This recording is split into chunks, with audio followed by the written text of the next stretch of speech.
Tras 16 siglos durmiendo un sueño que parecía eterno, los restos de las ciudades romanas de Herculano, Pompeya y Estavia comenzaron a salir de su letargo gracias a la labor de un ingeniero militar español que, destinado en Nápoles, protagonizó uno de los hallazgos arqueológicos más importantes de todos los tiempos.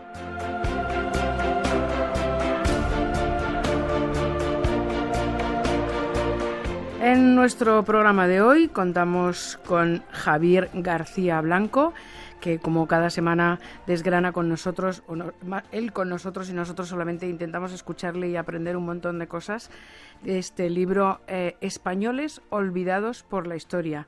Y también le pueden seguir en el blog planetasapiens.com.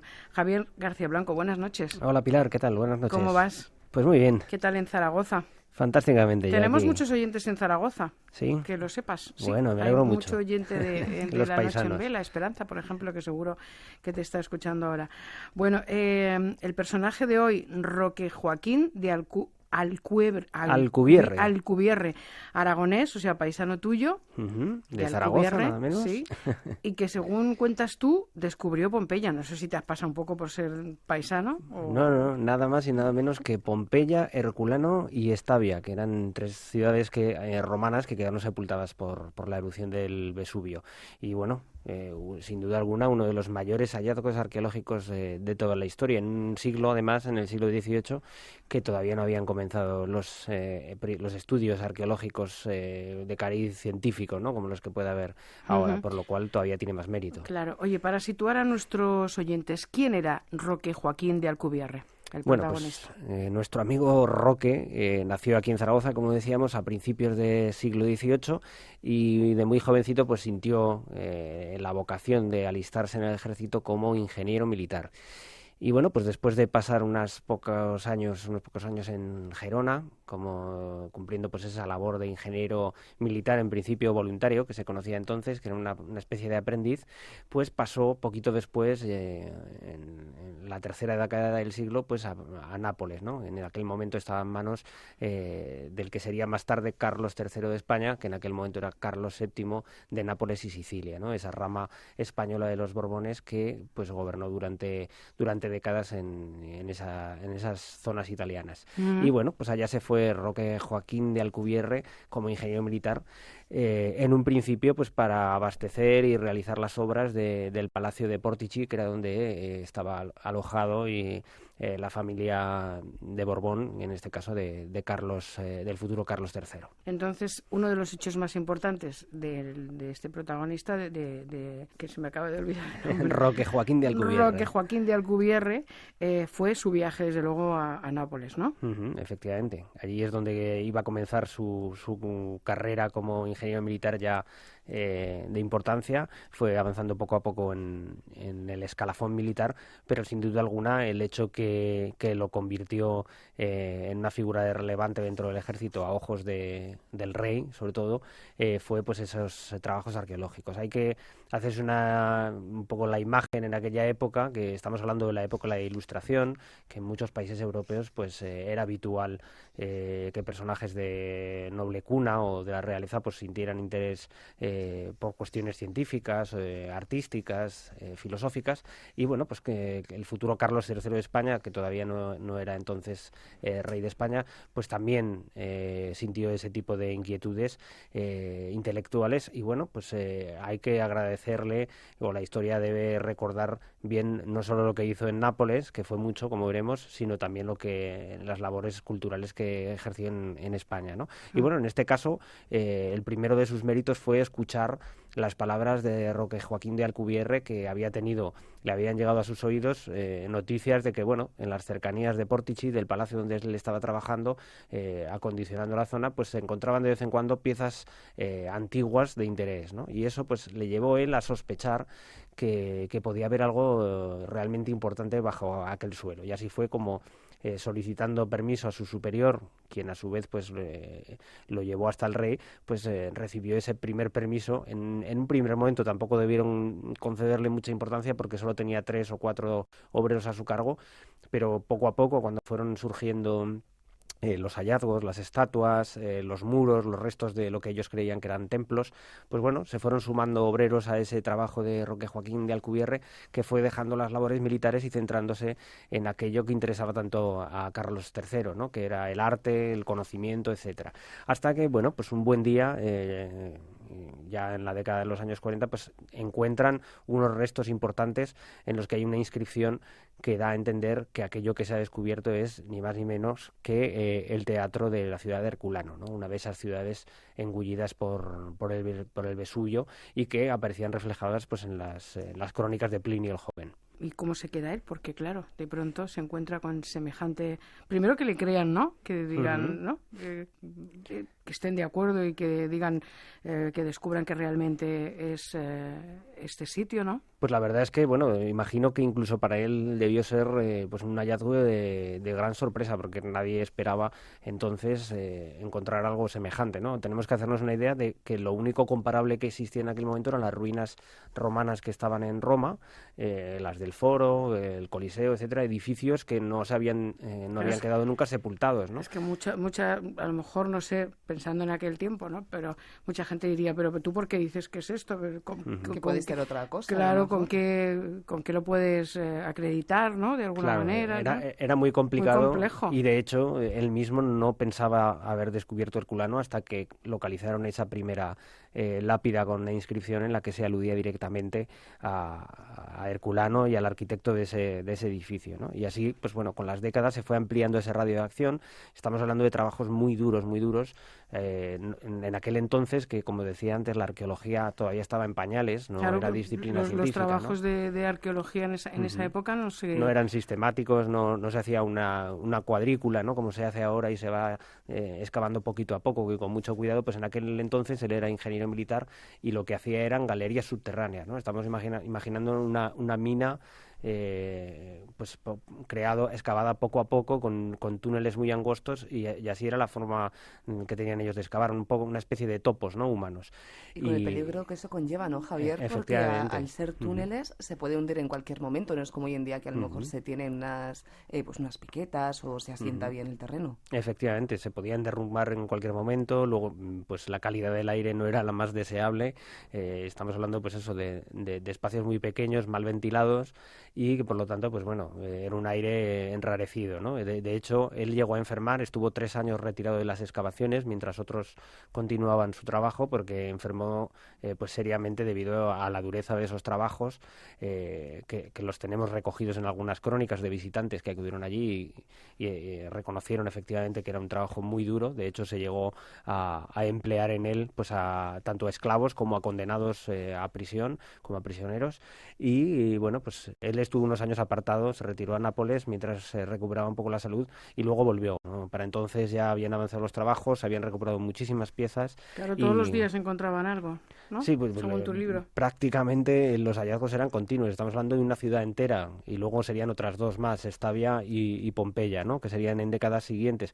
Y con Pompeya sucedió otro tanto, ¿no? Aunque en el año 1748 se descubrieron los restos de lo que luego se supo que era Pompeya.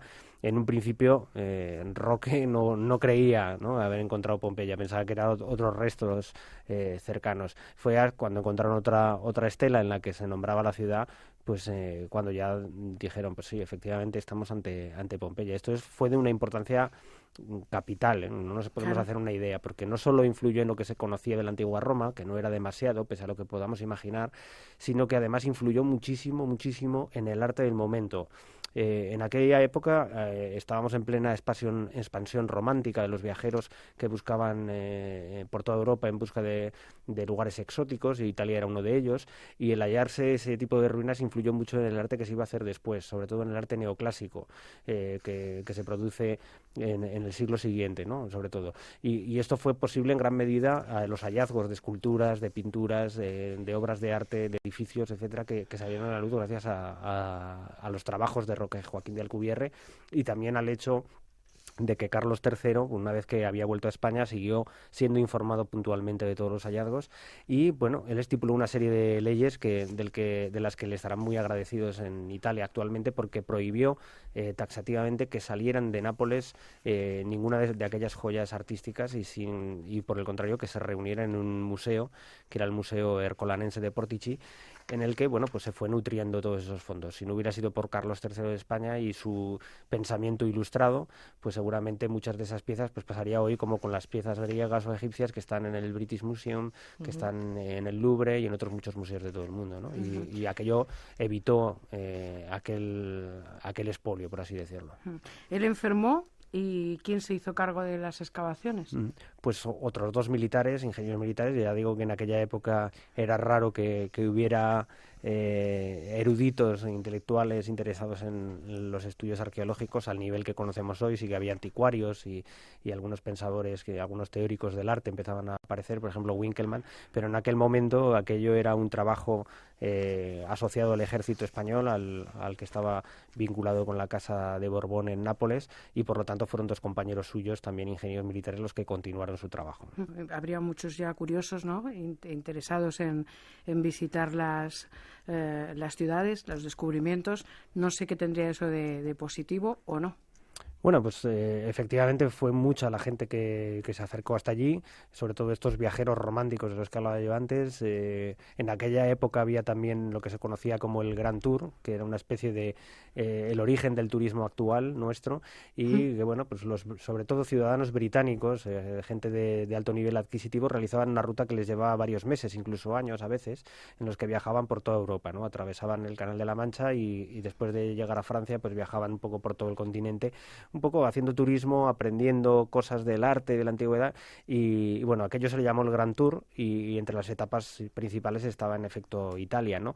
Y bueno, pues muchos aquellos viajeros del Grand Tour acabaron visitando Pompeya, Herculano, etcétera, porque las noticias habían llegado y allí no solo podían contemplar pues escenarios muy llamativos, sino visitar in situ una antigua ciudad romana prácticamente intacta, ¿no?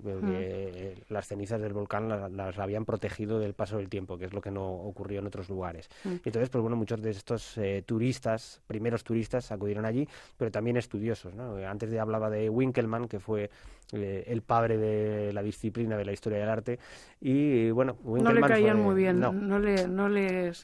No le caía muy bien. Winkelmann fue Roque. bastante crítico con Roque Joaquín de Alcubierre. Quizás no supo darse cuenta de que el español era un militar, que tenía una formación militar y que, por lo tanto, sus técnicas de trabajo se alejaban de lo científico y iban más hacia lo militar, ¿no? Y fue uno de los que criticó que no hubiera llevado una excavación un poco más próxima a lo que conocemos hoy. En cualquier caso, aunque pudiera tener parte de razón Winkelmann en este aspecto, nadie duda de que la labor de Roque Joaquín de Alcubierre, que estuvo 40 años, ni más ni menos, hasta que murió, prácticamente pegado a aquellos terrenos, dedicado a esas labores, hasta que finalmente pues falleció. Ya se le había reconocido toda aquella labor, fue nombrado, ascendido a mariscal de campo y, bueno, pues convertido en una persona ilustre en aquel territorio, ¿no? En Nápoles. Bueno, el Winkelmann era un envidioso.